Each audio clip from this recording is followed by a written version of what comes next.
Latika Chandramouli est sortie diplômée du campus de Shanghai de l'université de New York l'année dernière. Elle a trouvé un emploi dans une start-up de blockchain à Shanghai et rapidement obtenu un permis de travail grâce au nouveau plan Visa Talent. Avec une licence mais sans 2 ans d'expérience, c'était très difficile d'obtenir un visa. Donc au début, je ne savais vraiment pas si je pourrais rester en Chine après mes études. Auparavant, les étrangers devaient avoir au moins 2 ans d'expérience avant de pouvoir prétendre à un permis de travail chinois. Le Visa Talent a été lancé en 2016. Il visait initialement les diplômés étrangers des écoles locales qui ont travaillé dans la zone de libre-échange de Shanghai ou dans le parc technologique de Zhangjiang. Plus tard, il a été étendu aux diplômés étrangers des meilleures écoles chinoises qui travaillent à Shanghai.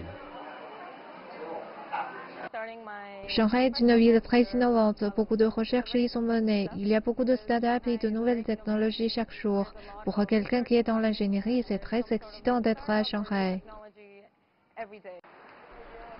Outre Latika, 10 autres diplômés internationaux du campus de Shanghai de l'université de New York ont pu rester en ville et y travailler à la fin de leurs études en 2017.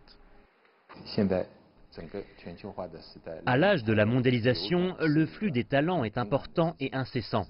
Mais pour beaucoup de pays, il est difficile d'obtenir un permis de travail. Shanghai est la première ville chinoise à garantir un permis de travail aux diplômés sans expérience professionnelle. Attirer ces jeunes professionnels qui connaissent la Chine est bénéfique au développement de la ville. Les nouvelles mesures ont permis aux meilleurs talents étrangers et même aux Chinois vivant à l'étranger d'accélérer ou de simplifier leur processus de demande de permis de travail et de carte verte. La portée de la mesure s'est agrandie et est devenue plus souple, mais les standards restent élevés. La ville a un besoin urgent de professionnels de haut niveau. Seuls les cadres d'entreprise et les professionnels reconnus étaient éligibles pour les cartes vertes dans le passé. Aujourd'hui, ceux qui sont recommandés par le comité de la zone de libre-échange ou reconnus par les industries de la zone sont qualifiés pour postuler.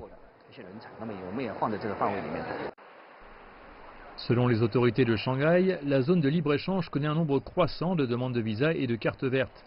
D'autres zones de libre-échange en Chine pourraient adopter des mesures similaires pour attirer davantage de talents.